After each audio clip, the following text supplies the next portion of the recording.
Everyone, welcome to my YouTube channel. कैसे हैं आप सब?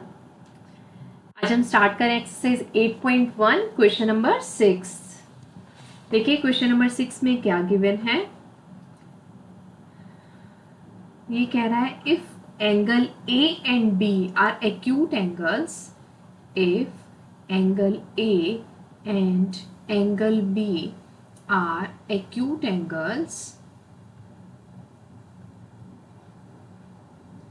such that cos A is equal to cos B, such that cos A cos B के equal given है,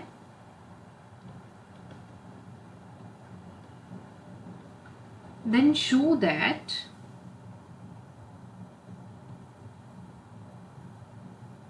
angle A is equal to angle B, angle A angle B के equal होगा।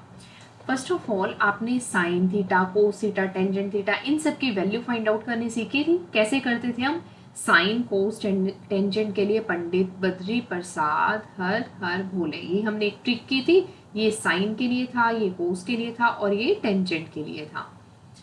अब मैंने आपको एक बात बताई थी कि साइन कोस और टेंजेंट के साथ जो भी एंगल आ रहा है साथ में, उससे रिलेटेड जो लाइन बन रही है, उससे होती हुई जो लाइन जा रही है वो बेस बन जाती है और उसके ऊपर जो लाइन आ रही है दैट इज परपेंडिकुलर। ठीक है, वो बेस और वो परपेंडिकुलर। हाइपोटेन्यूज और हर ट्राइंगल में एक रहेगा, वो आपको पता लग जाएगा। सिर्फ बेस और परपेंडिकुलर डिपेंड करता है हमने एंगल कौन सा लिया, उसके अकॉर्डिंग हम बेस और परपेंडिकुलर डिसाइड करते हैं। तो यहाँ पे इसने क्या दिया हुआ है कि एंगल्स हमारे टू बन रहे हैं, ए और बी, और कोस ए कोस बी के इक्वल है। Then we have to show that angle A is equal to angle B. अब यहां पर देखिए, अगर मैं एक यहां पर एक ट्राइंगल ड्रॉ करूं, यहां मैं लिख रही हूं सॉल्यूशन। एक मैंने ये ट्राइंगल लिया, सी पर मैंने राइट एंगल ले लिया और ये मेरे पास था, कुछ भी ले लो, यहाँ पर बी ले लिया मैंने, यहाँ पर ए ले लिया। ए बी सी एक राइट एंगल ट्राइंगल हो गया, राइट एंगल एट सी। ठीक है, अब आप यहाँ से कोस ए और कोस बी की वैल्यू फाइंड आउट कर सकते हो।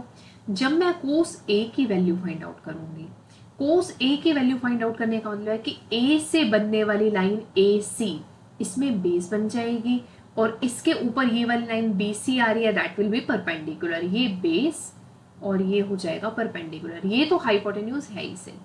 तो हम यहाँ पर कोस ए की वैल्यू क्या निकालेंगे? कोस होता है हमारे पास बेस अपॉन हाइपोटेन्यूज। अब इसमें बेस क्या है? ए सी, और हाइपोटेन्यूज क्या है? ए बी है। ठीक है, कोस ए हमारे पास आ गया। अब हम फाइंड आउट करते हैं कोस बी। अब कोस बी कैसे निकालेंगे? अब एंगल मुझे लेना है बी पर, मीन्स बी से बनने वाली लाइन बी सी अब बेस बन जाएगी और उसके ऊपर ये परपेंडिकुलर हो जाएगा। Means B C is base and A C is perpendicular. और हमारे पास फॉर्मूला क्या है? Base upon hypotenuse. बेस क्या है? बी सी अपॉन हाइपोटेन्यूज क्या है? A B. अगर ये पॉइंट क्लियर हो गया तो क्वेश्चन भी क्लियर हो गया। सिर्फ इतना पॉइंट ध्यान रखना, मैं पहले वाले भी फर्स्ट टू 5 क्वेश्चंस में एक्सप्लेन कर चुकी हूँ। जिस भी एंगल की हम बात कर रहे हैं उससे बनने वाली लाइन बेस बन जाती है। इससे ज्यादा सोचो करोगे तो आप लोग कंफ्यूज हो जाओगे अपने लेवल के अकॉर्डिंग। एडजेसेंट एंगल क्या है, उसके ऑपोजिट एंगल क्या है। तो बस इतनी चीज आप ध्यान रखो, जो एंगल हमारा बन रहा है उससे बनने वाली लाइन जो हमारी होती है वो बेस बन जाती है, उसके ऊपर परपेंडिकुलर आ जाता है। जो बेस बना कोस थीटा होता है बेस अपॉन हाइपोटेन्यूज। बेस मैंने ले लिया बीसी, हाइपोटेन्यूज दोनों सिचुएशंस में सेम है ए बी, जस्ट बेस और परपेंडिकुलर का ऑर्डर चेंज हो रहा है अकॉर्डिंग टू द एंगल। ठीक है, अब हमें क्वेश्चन में क्या गिवन है? कोस ए कोस बी के इक्वल है। अब देखो क्या करेंगे, if cos A is equal to cos B, इसको मैंने फर्स्ट इक्वेशन कह दिया, इसको मैंने सेकेंड कह दिया। Then we can see from first and second, if cos A is equal to cos B, then we can write AC upon AB is equal to BC upon AB. हम AC upon AB को BC upon AB के equal लिख सकते हैं।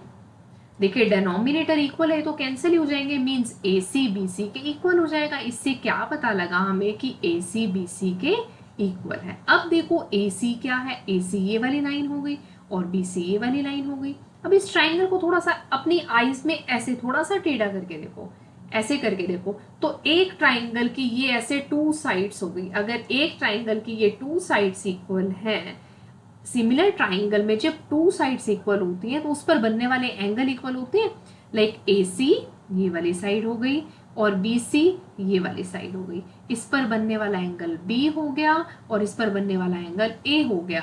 तो हम क्या कह सकते हैं, angle A is equal to angle B। Reason क्या लिखेंगे आप, angles of similar triangle, angles of similar sides लिख दो। सिमिलर साइड्स हैं, सेम साइड्स हैं, तो उनके एंगल क्या हो गए, इक्वल हो गए। टू साइड्स इक्वल हैं तो उस पर बनने वाले एंगल भी इक्वल हो जाएंगे। यही हमें प्रूव करना था। Hence proved angle A is equal to angle B। Clear है, हो जाएगा। ये आपके पास था क्वेश्चन नंबर 6। ठीक है, अब हम चलते हैं क्वेश्चन नंबर 7 पर। देखिए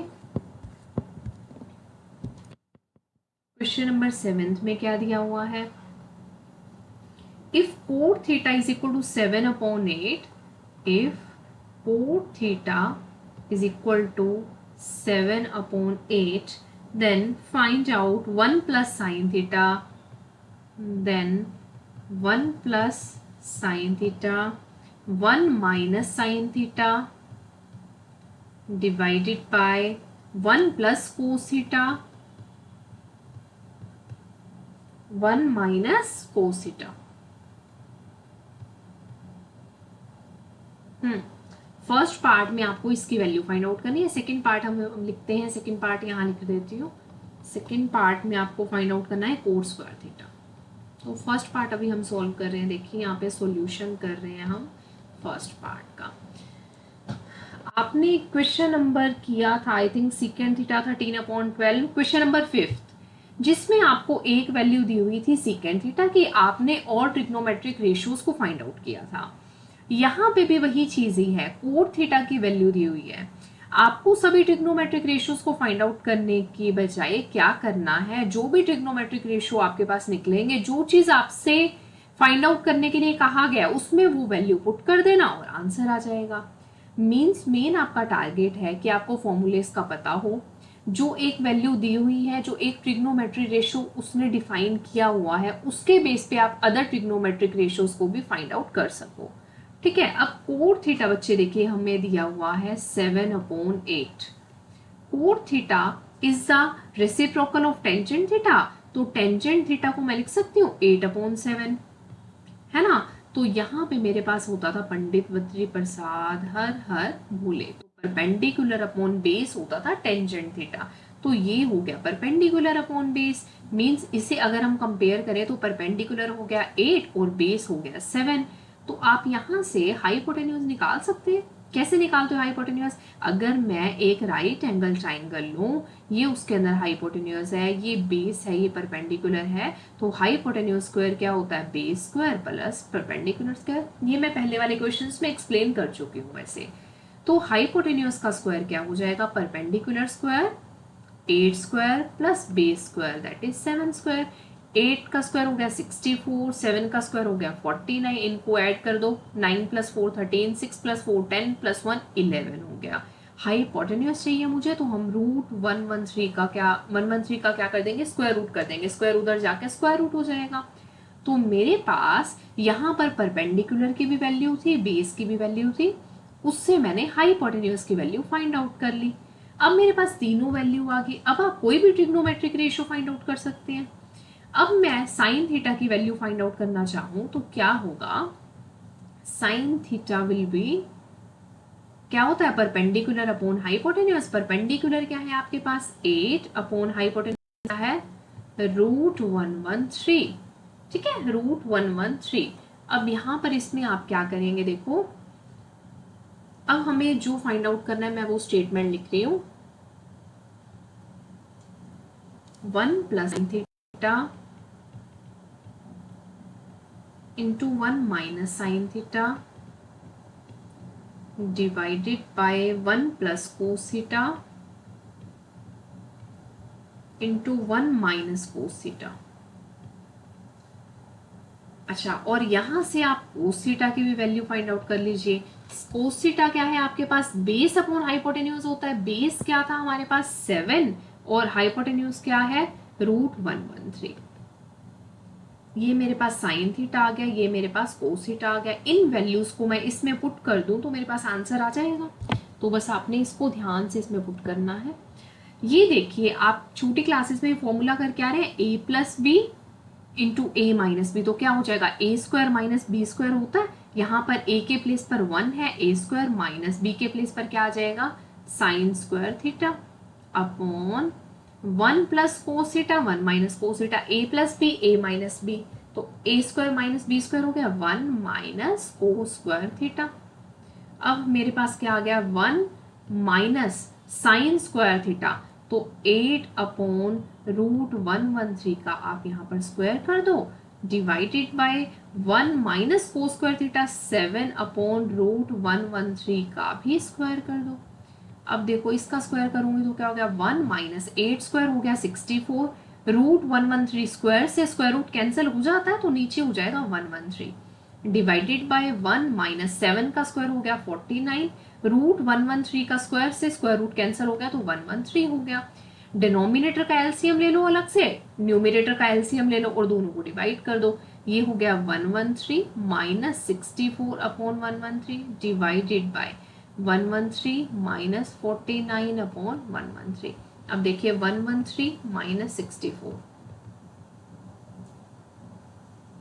ये हो गया 49 अपॉन 113 डिवाइडेड बाय, और 113 में से 49 करो तो यही 64 ही आ जाएगा ना, 113 माइनस 49 64 अपॉन 113। अब इनको डिवाइड करेंगे तो क्या हो जाएगा 49 अपॉन 113, ये ऊपर चला गया 113 अपॉन 64, ठीक है। तो 113 से 113 कैंसिल होगा तो आंसर आपके पास क्या आ गया 49 अपॉन 64, 49 अपॉन 64। क्लियर है, ये आंसर आ गया आपका। कर सकते हो, इजी है ना, कुछ भी नहीं करना। मैंने जस्ट ऊपर a plus b into a minus b का देखिए यहाँ पर फॉर्मूला लगाया है, a plus b into a minus b क्या होता है ए square minus B square, a के प्लेस पर 1 था और बी के प्लेस पर साइन थीटा था, ठीक है। ये चीज क्लियर हो गई आपको। अब देखिए इसके सेकंड पार्ट में क्या गिवन है। सेकंड पार्ट में आपको फाइंड आउट करना है coat square theta. Second part में आपको फाइंड आउट करना है coat square theta. Cot theta बच्चे आपको गिवन है 7 अपॉन 8। आपको coat square theta find out करना है, मीन्स कोट का स्क्वायर ही तो करना है, तो आप इसका स्क्वायर नहीं कर सकते। कोट स्क्वायर थीटा क्या हो जाएगा आपके पास 49 और 8 का स्क्वायर क्या हो गया 64, ये आपका आंसर आ जाएगा। कर सकते हो जाएगा, ये तो इजी था, इसमें और कुछ फाइंड आउट नहीं करना, ठीक है। अब हमने इस वीडियो में 6 और 7th क्वेश्चन कंप्लीट कर लिया। एक आप एक्सरसाइज स्टार्ट करो, नोटबुक अपने पास रखो, नोट्स बनाओ, फॉर्मूले लिखो, प्रैक्टिस करो, एक बेस बनेगा तो इजीली आप क्वेश्चन सॉल्व कर पाओगे, ठीक है। नेक्स्ट वीडियो में हम नेक्स्ट क्वेश्चन के साथ स्टार्ट करेंगे। वीडियो अच्छी लगे तो लाइक जरूर करना। Okay, bye bye, thank you.